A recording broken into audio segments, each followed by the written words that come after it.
Hello दोस्तों, स्वागत है आपका सीरीज की दूसरी वीडियो में। पहली वीडियो में हमने पूरी इलेक्ट्रिसिटी कवर कर दी थी, ठीक है। लगभग 44 पेजेस की वो पीडीएफ थी और काफी इंपॉर्टेंट थी। टेलीग्राम पे जाके आप सर्च कर लीजिएगा, बी डिकेड इन 12th, वहां पर पड़ी हुई है, ठीक है भाई। आज जितने भी मैग्नेट से इंपॉर्टेंट क्वेश्चंस बनते हैं इस पीडीएफ में हम आपको समझा देंगे फटाफट से, और ये पीडीएफ भी आपको मिल जाएगी बी डिकेड इन 12th पे। आप फटाफट बस पढ़ जाइए। और 7 डेज की पूरी सीरीज है फिजिक्स के लिए, ठीक है सर। आखिरी में भी हम 4-5 वीडियोस में पूरी फिजिक्स कवर कर देंगे और 2-3 वीडियोस डेडिकेटेड होंगी न्यूमेरिकल्स के लिए, तो आपको कोई भी दिक्कत नहीं होगी सर, ठीक है। सबसे पहले हमने इसमें लगाया है चुंबकीय बल रेखाएं। इंपॉर्टेंट के लेवल पे हम कहते हैं तो नहीं है, लेकिन ऐसे क्वेश्चन पूछ लेता है चुंबकीय बल रेखाएं एक दूसरे को क्यों नहीं काटती हैं, इनके गुण तो आपको पता होना चाहिए, ठीक है भाई। थोड़ा सा अगर हम आपको बता दें तो चुंबक क्या होती है यार, बचपन में सबने देखा जो लोहे के टुकड़ों को चिपका लेती है वो चुंबक होती है, ठीक है भाई। तो इस तरीके से मान लिया ये एक चुंबक है, ठीक है। चुंबक में ये क्या होता है, नॉर्थ यानी उत्तरी, और ये होता है साउथ यानी दक्षिणी, ठीक है सर। इससे कुछ रेखाएं निकलती हैं जिन्हें कहते हैं चुंबकीय बल रेखाएं, जो भैया यहाँ किनारों पे यानी ध्रुवों पे पास पास होती हैं और बीच में जो है वो दूर दूर होती हैं, ठीक भाई। तो इसे हमने कुछ यहाँ पे लिख दिया है, इसे बता देते हैं फटाफट से क्या है।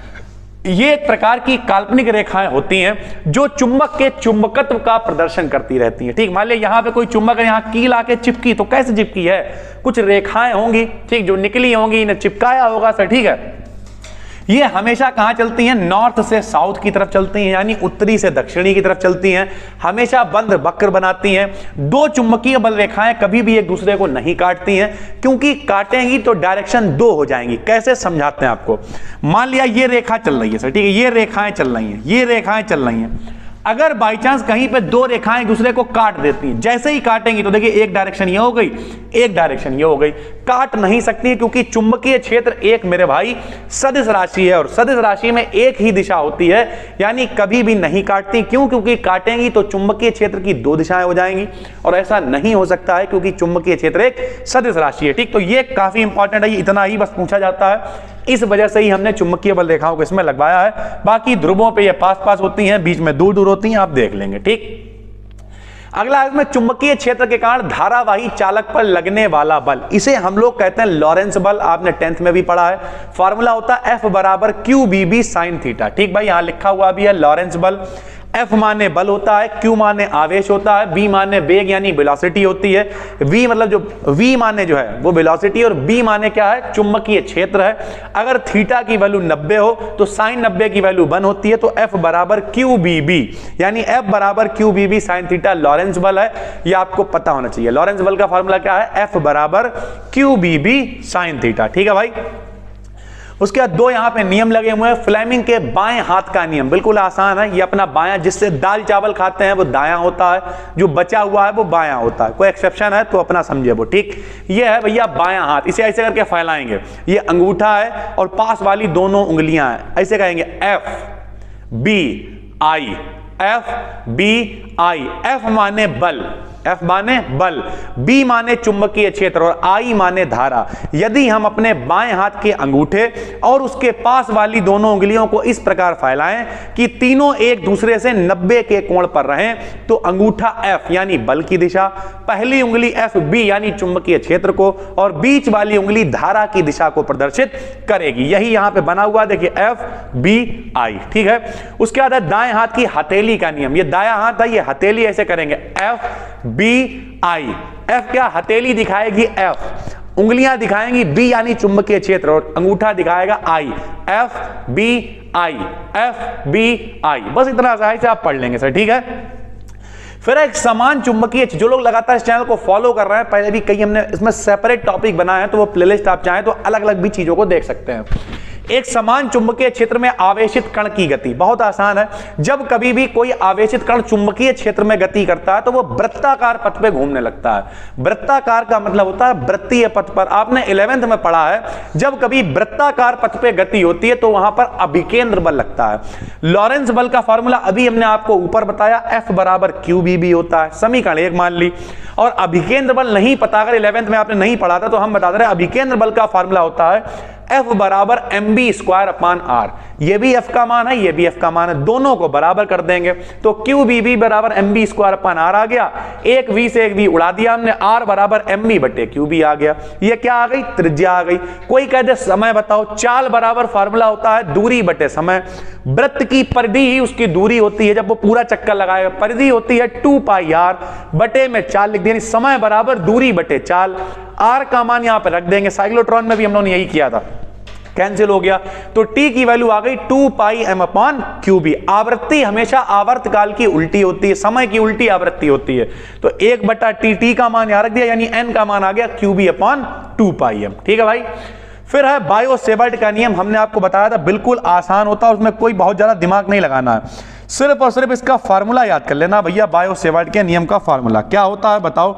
बायो सेवर्ट के नियम का फार्मूला होता है डेल्टा बी बराबर, ऐसे करके याद करना, mu naught upon 4 pi I delta L sine theta बटे R square, mu naught upon 4 pi I delta L sine theta बटे आर स्क्वायर। एक ये तो नियतांक है, बाकी एक एक करके लिखेंगे, आई के समानुपाती, डेल्टा एल के समानुपाती, साइन थीटा के समानुपाती, दूरी के वर्ग नीचे लिखा है तो इसके व्युत्क्रमानुपाती होता है। इसे करने के लिए हम लोग एक डायग्राम बना लेते हैं। वो डायग्राम क्या है? ये देखिए, ये क्या है? अपने पास एक तार है, तार की लंबाई कितनी होगी? एल, लेकिन हम लोग छोटी सी लंबाई लेंगे तो छोटी सी लंबाई क्या मान लेंगे? Delta L.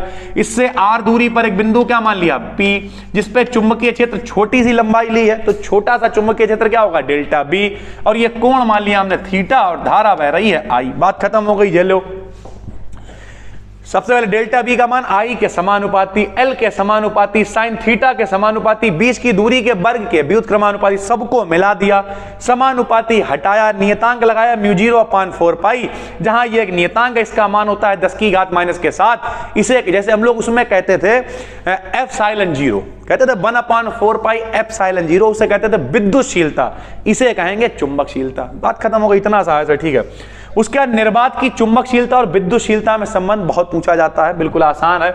म्यू0 का मान कितना होता है? 4 पाई गुणे 10 की घात माइनस के साथ।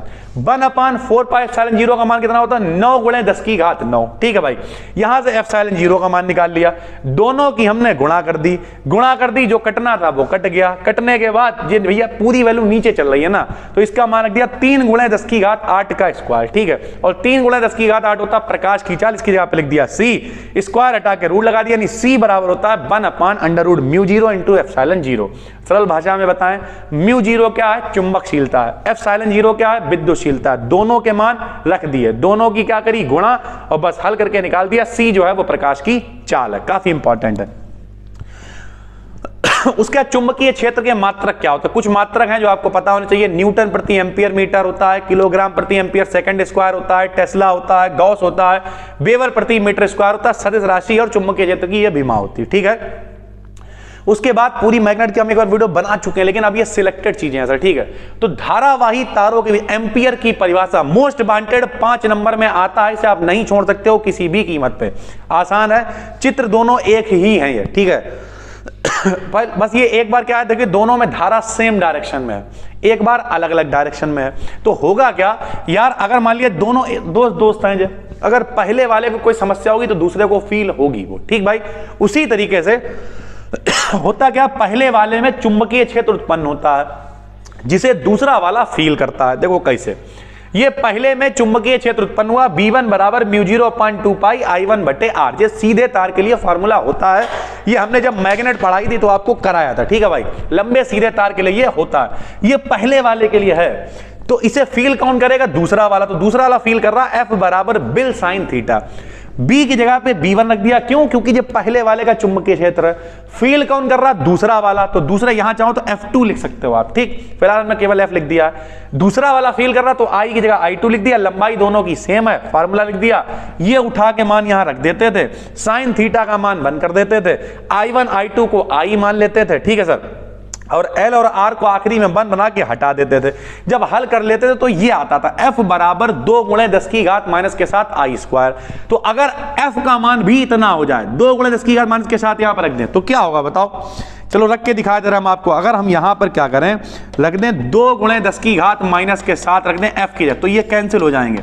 और आई का मान 1 हो जाएगा। तो हमने लिख दिया कि अगर चालकों के बीच लगने वाला बल 2 × 10⁻⁻7 न्यूटन हो, तब जो धारा होगी वो कितनी हो जाएगी?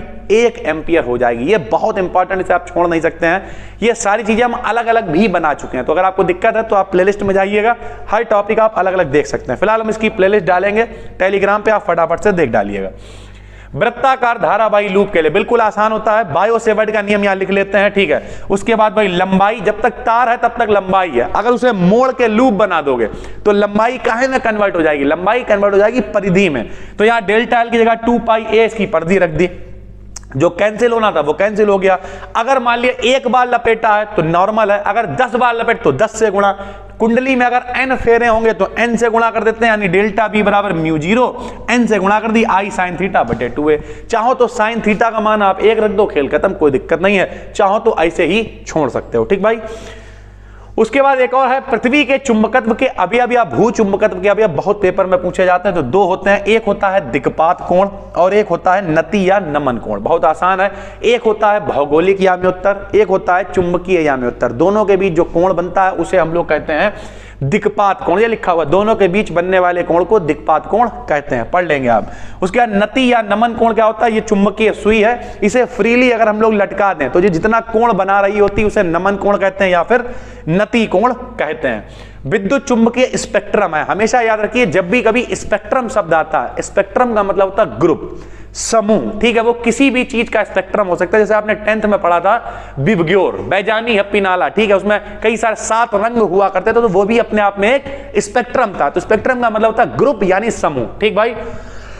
इसमें सबसे ज्यादा इंपॉर्टेंट हम पहले ही बता चुके हैं, रेडियो तरंग इंपॉर्टेंट है, अवरक्त है, दृश्य प्रकाश है और एक्स किरण है, ठीक है भाई।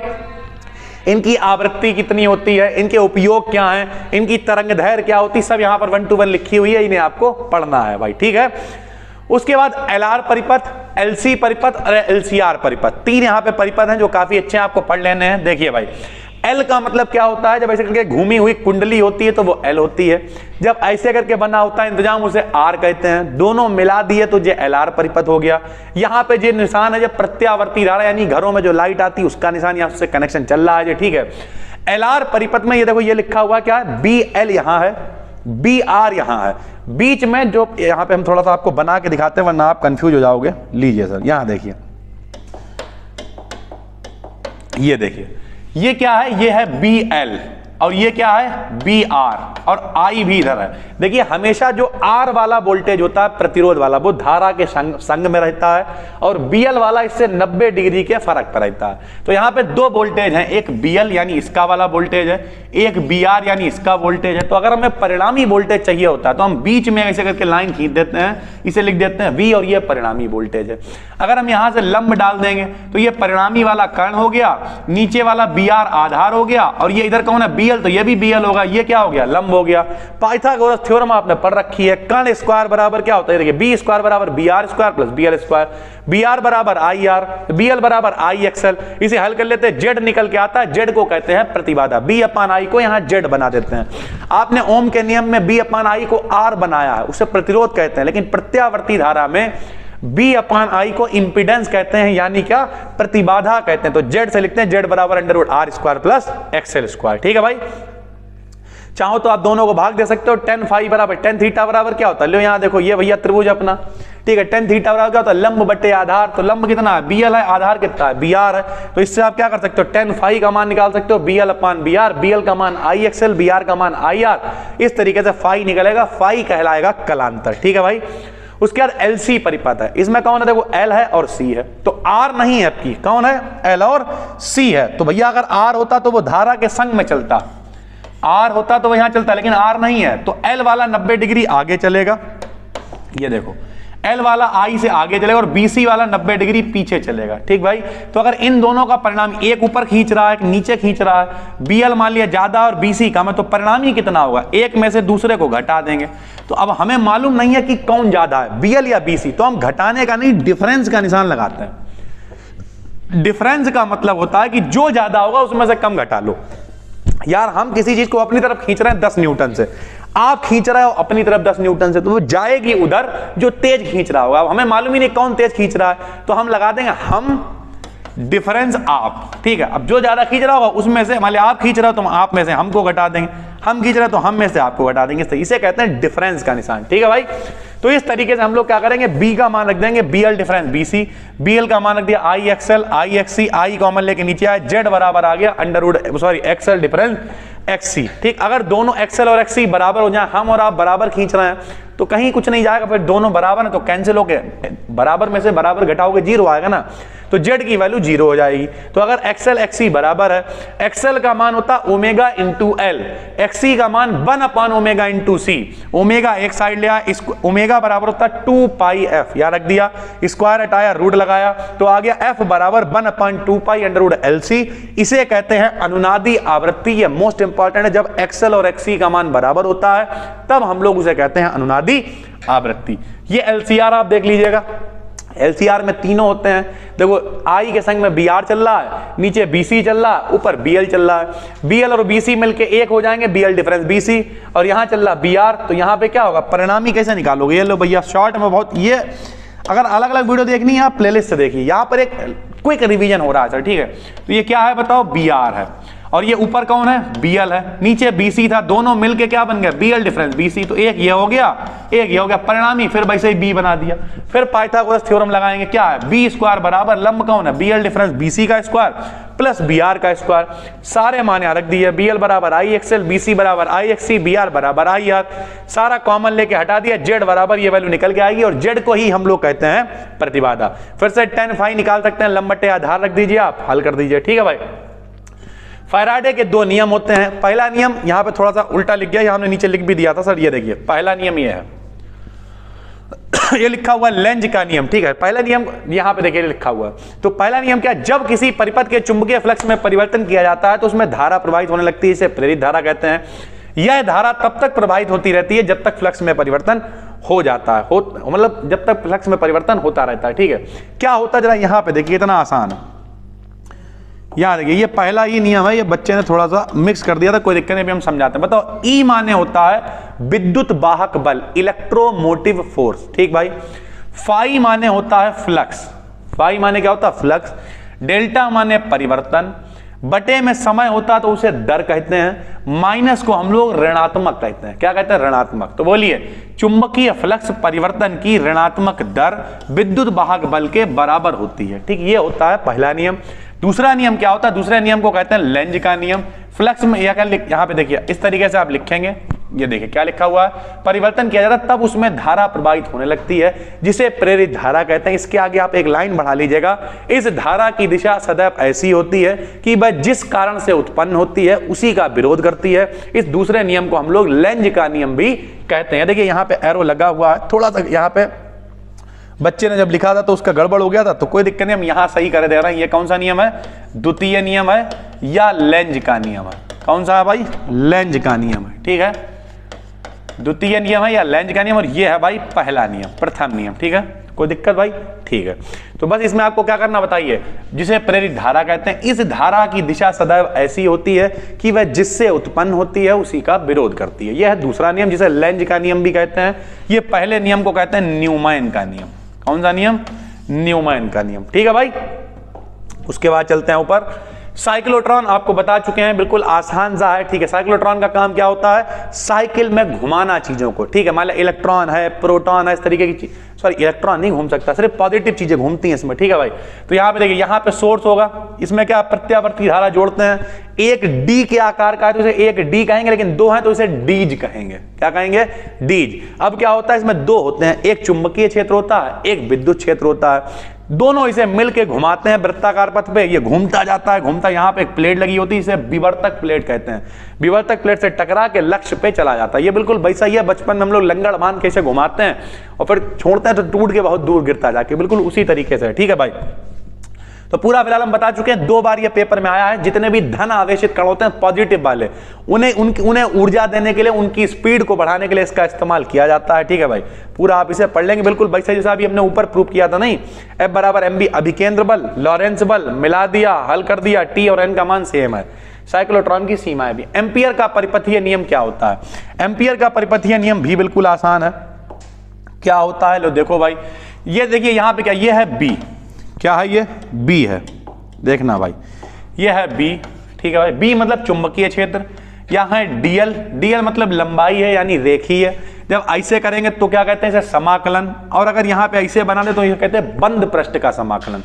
तो किसी चुंबकीय क्षेत्र के लिए बंद पृष्ठ का समाकलन उसकी धारा का μ0 गुना होता है, बस यही लिखा हुआ, बंद परिपथ के चुंबकीय क्षेत्र का रेखीय समाकलन कुल धारा का μ0 गुना होता है, बस इतना ही लिखना है। अनंत लंबाई के सीधे तार के लिए आपसे चुंबकीय क्षेत्र पूछेगा, इससे कुछ नहीं करना है, B डॉट डीएल बराबर μ0I जो होता है वही रख देना है। डॉट हटाते हैं, हमेशा कॉस थीटा लगा देते हैं। थीटा का मान याद रखो, बी और डीएल के बीच का कोण हमने 0 दिखा रखा है, तो दोनों के बीच का कोण 0 होगा। कॉस 0 की वैल्यू बंद कर देंगे, समाकलन से डी हट जाएगा, बीएल आएगा, μ0I आएगा, और एल क्या है, लंबाई है, घुमाओगे तो परिधि बन जाएगी। 2πr को नीचे भेज दिया, जो लंबे सीधे तार के लिए होता है वही यहां पर भी प्रूव होके आ जाएगा, ठीक है भाई। फिर होता है चुंबकीय द्विध्रुव आघूर्ण, इसे भी आप पढ़ेंगे। टाउ बराबर mb साइन थीटा होता है, थीटा ज्यादा होएगा तो खाली mb बचेगा, क्योंकि साइन में ज्यादा से ज्यादा वैल्यू 1 होती है, ठीक है, तो इस तरीके से केवल mb बचेगा। m का मान टाउ मैक्स बटे b हो जाएगा, यानी अधिकतम बल आघूर्ण, और चुंबकीय क्षेत्र के अनुपात को कहते हैं चुंबकीय आघूर्ण, इंग्लिश में कहते हैं मैग्नेटिक मोमेंट, लिखते हैं हम लोग m से, ठीक है भाई। विद्युत धारा अनुगमन वेग में संबंध, इसकी सहायता से हम लोगों ने ओम के नियम की उत्पत्ति की थी, ये छूट गया था पहली वीडियो में, इसलिए हमने इसे यहां लगा दिया है। डे 7 तक जो है सारी चीजें हम कवर कर देंगे। E बराबर B अपान L होता है, I बराबर Q अपान T होता है, चाल बराबर दूरी बटे समय होता है, तो दूरी बराबर चाल गुणे समय लगा लिया। इतने इलेक्ट्रॉन पास होंगे, इतने इलेक्ट्रॉन पास होंगे, Q बराबर N ही होता है, ये इलेक्ट्रॉनों की संख्या है, ये N है, तो अगर 1 सेकंड में इतने तो T में कितने, तो T से मल्टीप्लाई कर देंगे, Q बराबर IT, T से T कैंसिल हो जाएगा, I बराबर NAVD प्रूव होके आ जाएगा, आराम से देख लीजिएगा। अन्योन प्रेरकत्व एक आखिरी टॉपिक है, उसके बाद चल कुंडली धारा मापी भी है। अन्योन प्रेरकत्व एक आखिरी टॉपिक है जो मोस्ट इंपॉर्टेंट। अन्योन प्रेरकत्व और स्व प्रेरकत्व दोनों बहुत इंपॉर्टेंट है, दोनों आपको पढ़ने, लेकिन हमने यहां पे अन्योन लगाया है। क्या होता है सुन लीजिए, सरल भाषा में कहें, अन्योन प्रेरकत्व का मतलब होता है खरबूजे को देख के खरबूजा रंग बदलता है। क्या मतलब है, अगर 2 कुंडलियां हैं, एक में धारा के मान में परिवर्तन करोगे तो दूसरे में अपने आप परिवर्तन होने लगेगा, इसी को कहते हैं अन्योन प्रेरण। लो भैया, जब किसी एक कुंडली में धारा के मान में परिवर्तन करते हैं तो दूसरी में अपने आप विद्युत वाहक बल उत्पन्न हो जाता है, इस घटना को हम लोग अन्योन प्रेरकत्व कहते हैं। बस इतनी ही बात है यार, उसे लिखते कैसे, इंग्लिश में कहते हैं म्यूचुअल कंडक्टेंस, तो M से हम लोग लिखते हैं भाई, ठीक है। तो हमने लिख दिया, जो धारा पहले वाले में जो धारा बह रही है I1, वो दूसरे के फेरे और फ्लक्स पे डिपेंड कर रही है। समानुपाती हटाते हैं, M लगा देते हैं, फार्मूला होता है भैया M बराबर N2/2 बटे में I1, ठीक है भाई। जहां M एक नियतांक है जिसे अन्योन प्रेरण गुणांक कहते हैं। मात्रक क्या होता है, हेनरी होता है। स्व प्रेरण और अन्योन प्रेरण दोनों मोस्ट इंपॉर्टेंट है, दोनों में कुछ भी आप मत छोड़िएगा, दोनों का मात्रक हेनरी होता है। एक आखिरी टॉपिक है चल कुंडली धारा मापी, इसे आप जरूर देखें। क्या होता है चल कुंडली धारा मापी, विद्युत धारा के संसूचन और मापन में चल कुंडली धारा मापी। अरे यार, धारा मापी का मतलब क्या है, जिसमें धारा प्रवाहित करवाई जाएगी, सरल भाषा में धारा मापी का प्रयोग किया जाता है। धारावाही कुंडली पे बल आघूर्ण आधारित करता है, इसकी हमने रचना लिख दी। इसमें तांबे के पतले तार लेते हैं, लिपटी हुई कुंडली लेते हैं, 2 शक्तिशाली चुंबक के बीच में रख देते हैं। यहाँ चित्र बना हुआ है, देखिए शक्तिशाली चुंबक का मतलब क्या है, एक नॉर्थ एक साउथ, 2 ध्रुव होते हैं, मैग्नेटिक बढ़ रहे हो, इनके बीच में कुंडली रख देते हैं। नर्म लोहे की क्रोड होती है, यहाँ संकेतक होता है, पैमाना यानी स्केल होता है, चल कुंडली धारा मापी कहलाती है। फार्मूला होता है टाउ बराबर NIB है, थीटा 90 होगा, टाउ बराबर NBA होता है। टाउ बराबर C फाई एक फार्मूला और होता है, क्योंकि टाउ बल आघूर्ण हमने यहाँ पर प्रॉपर लिखा हुआ, जब आप पढ़ोगे ऐंठन की स्थिति में कोण फाई है, बल यूम, क्यों, क्योंकि कुंडली कुछ इस तरीके से नहीं, आपने देखा होगा, कैसे बताएं यार तुम लोगों को, मेले वगैरह में देखो नहीं, ऐसे करके ऐसे घूम जाता है आदमी, झूला वगैरह होता है उस पर आदमी ऐंठ जाता है, ठीक है, तो ये उसी तरीके ऐंठन बोलते हैं, टॉर्सनल रिजिडिटी बोलते हैं उसे इंग्लिश में, ठीक है सर। तो ठीक है, कोई दिक्कत नहीं है, इसे हम लोग फाई मान लेते हैं। बल आघूर्ण होता है C फाई, दोनों को बराबर करेंगे, I बराबर K फाई निकल के आ जाता है, यानी धारा का मान फ्लक्स के समानुपाती होता है। इसकी सुग्राहिता कैसे निकालोगे, सुग्राहिता का मतलब होता है, सरल भाषा में कहते हैं तो काम करने की क्षमता। लोग कहते नहीं है बहू हमारी गृह कार्यों में दक्ष है, कार्य बहू हमारी सुग्राही, अच्छी बहू आएगी तो सुग्राही होगी, काम करेगी, और बौरा होगी तो तुम्हें गधा बना के रख देगी। इसका मतलब क्या है, धारा मापी कितना अच्छे से काम कर रहा है उसे आप कैसे डिपेंड करेंगे, तो 2 तरीके हैं। धारा सुग्राहिता कितना अच्छा करंट फ्लो करवा सकता है वो, वोल्टेज सुग्राहिता कितना अच्छा वोल्टेज का फ्लो हो सकता है भाई, ठीक है। कैसे बढ़ाओगे ये भी मुझे लगता है, धारा सुग्राहिता को कैसे बढ़ाया जा सकता है, तो आप क्या है भाई यार, सामने लिखा हुआ N है, A है, B है, इन्हें बढ़ा दो तो मान बढ़ जाएगा, सीधी सी बात है सर, ठीक है। उसके बाद एक आखिरी है ये कुछ फार्मूले हैं जिन्हें आप पढ़ लीजिएगा। आपेक्षिक चुंबकशीलता क्या होती है, तो जब तुलना करेंगे नॉर्मल चुंबकशीलता निर्वात की चुंबकशीलता का अनुपात है आपेक्षिक चुंबकशीलता। जैसे आपकी अपेक्षा हम ज्यादा स्मार्ट हैं, बुरा मान जाएंगे कुछ लोग, चलो मेरी अपेक्षा आप ज्यादा स्मार्ट हैं, जब दो की तुलना करेंगे तो एक नॉर्मल है एक निर्वात वाली है। उसके बाद चुंबकशीलता क्या होती है, बी और एच। एच क्या है, H is the horizontal component of magnetic field. इसका मतलब क्या है, चुंबकीय क्षेत्र का क्षैतिज घटक है भाई, ठीक है। और बी चुंबकीय क्षेत्र है। चुंबकीय प्रवृत्ति को कहा है, जैसे पढ़ते हैं काई एम, काई पढ़ेंगे, काई एम बराबर I upon H. I is the intensity and H is the horizontal component, मतलब तीव्रता और क्षैतिज घटक का अनुपात है भाई, ठीक है। फिर एक रिलेशन है, तो रिलेशन हमने प्रूव कर दिया, बी बराबर म्यू 0 होता है एच प्लस आई। काई एम का मान ऊपर था, रख दिया यहाँ पे, हल किया, म्यू आर बराबर 1 प्लस काई एम आएगा। ये सारे के सारे वो क्वेश्चन है जो बहुत इंपॉर्टेंट है, ठीक है भाई। पहली अभी आप जो लोग पहली बार इस वीडियो को देख रहे हैं, कुछ लोग सोच रहे होंगे सर जी ने ऐसा लपेटा है, लपेटा नहीं है, ये सारे टॉपिक हम पहले 1 to 1 बना चुके हैं, पूरी मैग्नेट भी हम एक बार करा चुके हैं।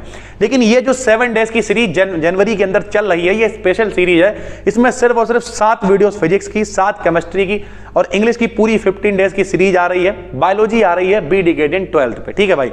तो आपको सिर्फ इतना करना है कि टेलीग्राम पे जाना है, बी डिकेडेंट 12 सर्च कर लेना। जब आप देखेंगे वहां पे सारे पीडीएफ आपको लाइन से मिल जाएंगे। इनका नाम पड़ा हुआ है इलेक्ट्रिसिटी, अब ये पड़ जाएगी मैग्नेट, ठीक है। इसी तरीके से फिर क्या आ जाएगी लाइट, फिर आ जाएगी न्यूक्लियर फिजिक्स और आखिरी में इलेक्ट्रॉनिक्स।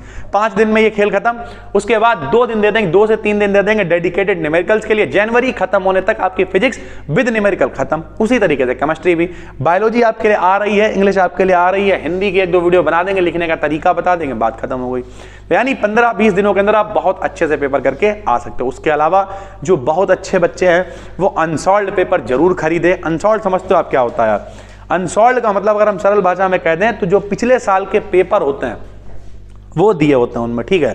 यहाँ पे पड़ा हुआ है, हम आपको दिखा दे रहे हैं, ठीक है। तो इस तरीके का हम प्रकाशन से मतलब नहीं है, जो भी आपकी साइड में चलता हो, आप यूपी में कहाँ से हैं, किस जिले में, हमें नहीं मालूम है, हमारी तरफ ये चलता है अग्रवाल वाला अच्छा है सर, ठीक है। और 7 इसमें टोटल आते हैं। फिलहाल तो ये इंग्लिश का है, या जो भी आपका सब्जेक्ट है आप अनसॉल्व जरूर खरीदें और कम से कम जो 2022 के 7 सेट दे रखे होते हैं उन्हें हल करने की कोशिश करें। जो चीज़ें नहीं आती हैं उन्हें थोड़ा खुद भी रिसर्च करें, ढूंढें। कुछ लोग कहते हैं सर मॉडल पेपर कौन सा अच्छा होता है, तो इधर हमारी साइड में मास्टरमाइंड चलता है, अच्छा मॉडल पेपर, उसमें 2022 दे रखा होता है कि ये इस साल में आया हुआ, तो आप उसे खरीद सकते हैं। बाकी जितना ज़्यादा आप पढ़ोगे, ठीक है, देखो जिंदगी में शॉर्टकट मत ढूंढो। शॉर्ट वो पहले से ही शॉर्ट है, उसे भी अगर कट कर दोगे तो रह क्या जाएगा। तो शॉर्टकट मत ढूंढो, सारी की सारी पीडीएफ आपको मिल रही है, इन्हें आप पढ़ो। उसके अलावा न्यूमेरिकल्स हम आपको देंगे सिलेक्टेड, वो भी पढ़ो। लेकिन फिर भी हम यही कहेंगे, सिर्फ इस चीज में मत भटको। 10 क्वेश्चन पढ़ ले पास हो जाएंगे, 15 पढ़ ले पास हो जाएंगे, ये वैसा ही हो जाएगा नहीं, मुंह में भर लिया, पेपर में जाके थूक दिया और उसके बाद भूल गए। जिंदगी में कभी किसी को पढ़ाने की भी नौबत आएगी तो कुछ नहीं कर पाओगे। क्यों? क्योंकि आता ही नहीं होगा। तो नॉलेज बटोर लो जितनी बटोर पाओ। मान के चलो 1 महीना अभी आराम से है यूपी बोर्ड में, ठीक है। जितनी नॉलेज बटोर पाओ बटोर लो। पेपर अच्छा होगा अच्छी बात, और बहुत अच्छा होगा उससे भी अच्छी बात है, बात खत्म हो गई। तो उम्मीद करते हैं आपको समझ में आ गया होगा जो बात आपसे कहना चाह रहे हैं। इसकी पीडीएफ आपको मिल जाएगी टेलीग्राम पे, जाके सर्च कर लीजिए बी डिकेडेंट 12। जल्द ही मिलते हैं हम आपसे तीसरे क्लास में, तब तक के लिए धन्यवाद।